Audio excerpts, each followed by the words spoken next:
and you're that voice of reason to call people back. Because I mean, it's hard times. I know. I mean, I'm as guilty as anybody.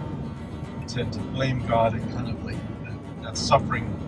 You know, people can be easily separated from their faith because of suffering. And sometimes not sometimes, you are that voice. To help people to try not separate, to bring them back and see God is walking with you through this. I am walking with you through this. Absolutely. And I think that highlights like a much bigger portion of the priesthood than I thought it would be. It was like just the fact that there is suffering in this world. Yeah. It is such a hard, like maybe intellectually it's, not like super hard. Like it's really intellectually easy to like be like, here, this is what the cross means, and et cetera, et cetera.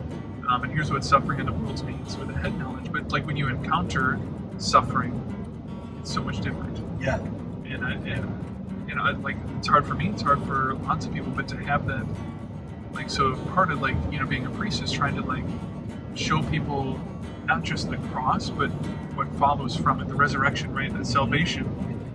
Like our Lord was able to save the world through suffering. Yeah. And so, what does your suffering mean? How is God calling, you to sanctification through your suffering? Yeah. And that's tough, right? Yeah.